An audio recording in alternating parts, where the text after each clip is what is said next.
Sir हम तब डरे थे, जरके थे जब वो आप टेलीविजन पे आके वजीर सेहत खुद कहती हैं कि ये तो किसी वक्त भी कुछ भी हो सकता है। तो वो हमने तो इसीलिए उन्हीं की बात पे यकीन किया कि ऐसा होगा। ना हमारे पास रिपोर्ट थी, ना हम अस्पतालों के इंचार्ज थे। सुने उनकी बातों पे नहीं यकीन करेंगे। मैं सियासी कारकुन हूँ और उस वक्त वजीर इत्तलात भी था, मेरे तो टिप्स पे सारी चीजें। जनाब 24 घंटे की कवरेज 100% टीवी चैनलों की। सर वो 3 बार के वजीर आजम थे, हम और क्या करते? आप सुन तो लो यार, बीच में ना टोको, तो पूरी बात सुन लो ना, पूरी बात। सुबह से लेके रात तक हर टीवी चैनल, छोटा बड़ा जनाब, क्या एंकर, क्या प्रोड्यूसर, क्या तजजिया निगार, क्या जनाब न्यूज एंकर, हर वक्त ये कवरेज होती थी। अब प्लेटलेट्स ऊपर हो गए, अब नीचे हो गए, अब कम हो गए, अब मरने लगे, अब जाने लगे, अब ये होने लगा, अब वो होने लगा। और फिर साथ ऐड करके कहा जाता था कि अगर इनको बाहर ना भेजा गया तो इमरान खान से जालिम कोई नहीं होगा, वजीर आजम से बड़ा जालिम कोई नहीं होगा, तहरीक इंसाफ की हुकूमत जुल्म कर देगी।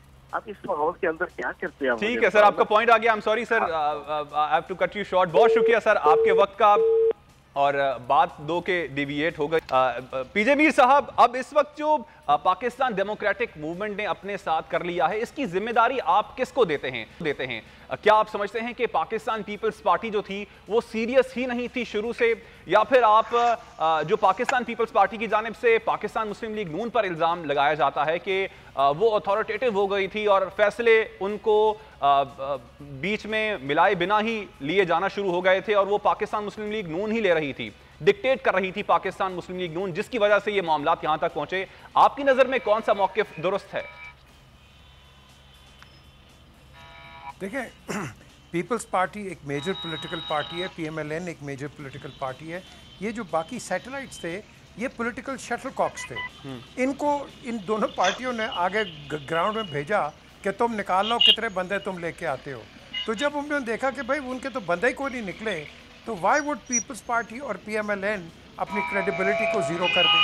लेकिन यहाँ डिफरेंसेस आपस में इतने आ गए कि जब ये जो छोटी पॉलिटिकल पार्टीज़ हैं लेड बाय मौलाना साहब, इनकी कोई वक़्त उतनी नहीं है जितनी होनी चाहिए। ये वक़्त है सिर्फ नून की और पीपल्स पार्टी की। पीपल्स पार्टी और नून आपस में मिल कभी नहीं सकते। बैठ के, आपको जैसे पहले कहा कि आपस में बैठे थे, इनकी बनी नहीं और कोलिशन गवर्नमेंट इनकी ख़त्म हो गई। तो यहाँ बात आती है कि इन्होंने वाटर टेस्ट किया कि ये नीचे क्लाइमेट क्या है। क्लाइमेट आपके सामने आपको नज़र आ गया, पॉलिटिकल क्लाइमेट। अगर तो कोई एक्चुअली जिस तरह प्रोजेक्ट किया जा रहा है कि भाई बड़ा गंदा हाल है और बेड़ा गर्क हो रहा है, ठीक है, हो भी रहा है, लेकिन इतना भी नहीं है कि पाकिस्तान रीजन डूबा जा रहा है। एक तो मैं समझता हूँ इस हुकूमत की, या कोई भी हुकूमत होती, तो उसकी एक बदकिस्मती है कि वो पेंडेमिक के दरमियान आ गई। अब पेंडेमिक के दरमियान, कोविड के अंदर, आपको क्या पता कि दुनिया क्या, पाकिस्तान तो खैर छोड़ें, पूरी दुनिया की इकॉनमी नीचे बैठ गई है। हम तो फिर भी सर्वाइवर हैं और हमें अप्रिशिएट किया गया पाकिस्तान के अंदर। But at the end of the day हमने इस मौके पे भी यूनिटी नहीं दिखाई। ये वक्त नहीं था कि कन्फ्रंटेशन अप आ गया है, ये वक्त नहीं था कि आप नारे लगाएं कि इस गवर्नमेंट को उड़ा दो, ये कर दो, वो कर दो। कि जब हम देखते थे नारे लूली लंगड़ी जमहूरियत भी अच्छी है, तो यार फिर चलने देते आप लूली लंगड़ी जमहूरियत को। फिर आपको क्या प्रॉब्लम थी? फिर आप डिसमेंबरमेंट पे आ गए।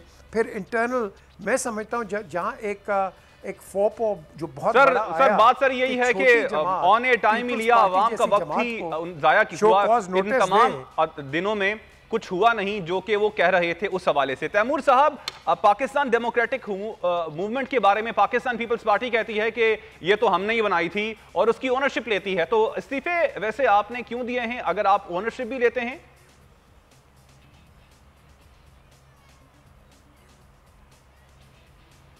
तैमूर साहब, मेरी आवाज आप तक पहुंच रही है?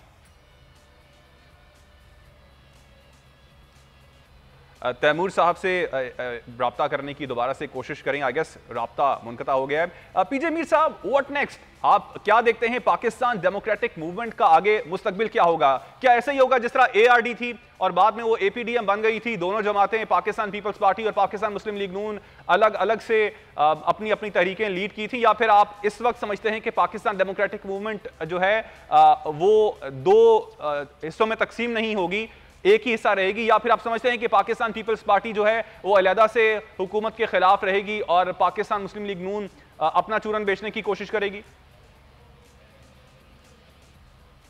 देखिए, ये पॉलिटिकल गिमिक्री होती है। मैं तो वहीं था जिस वक्त एपीडीएम एक कमरे में ये अचकज़ई साहब थे, इन्होंने एक मोशन पास किया और फजल रहमान ने, और उसके बाद इनकी आपस में नहीं बनी, और with in 15 minutes in the next room APDM form हो गई, जबकि पीपल्स पार्टी वॉकआउट कर गई। अब क्वेश्चन है कि हम तो यूनाइटेड है ही नहीं कहीं politically. I wish we were. जब आपने कहा ना कि व्हाट नेक्स्ट, आगे क्या होगा, मैं आपको बता देता हूँ। अगली गवर्नमेंट भी अगर बनती है, ये PPP और PTI की गवर्नमेंट होगी, ये आप नोट कर लें। PPP आगे चलना चाहती है, PMLN अगर तो मियाँ साहब अपना टोटल स्टांस चेंज कर लें और ये आर्मी के पीछे ना पड़ें, देन देयर इज़ होप। लेकिन क्या इस्टेब्लिशमेंट आपको ट्रस्ट करेगी, क्या आपको ऐसा मौका देगी? दैट डिपेंड्स कि whether Shahbaz Sharif is brought on the picture और नॉट। लेकिन यहाँ बात आती है कि आपने कहा ना व्हाट नेक्स्ट, जो प्रिवेलिंग कंडीशंस है, प्रिवेलिंग सर्कमस्टांसेस हैं, हमें नहीं पता कि 4th वेव या 5th वेव भी इस आपके पास जो एक डिजीज़ है इसकी आएगी या नहीं आएगी।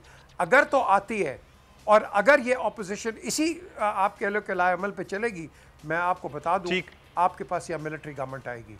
फिर आपके पास वो टाइम नहीं होगा कि आप कहेंगे हाँ जी इधर भी चांस दे दो उधर भी दे दो।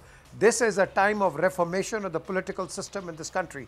अगर आप नहीं करोगे, आगे जो हालात आपके सामने आ रहे हैं, बेरोजगारी कैसे बढ़ रही है, अनएम्प्लॉयमेंट कैसे आ रही है, आपकी इंडस्ट्रीज कैसे चल रही हैं, ये बिलीव मी, ये फिर आपका पॉलिटिकल इंफ्रास्ट्रक्चर इसको नहीं चला सकेगा। ठीक है, आपका पॉइंट आ गया।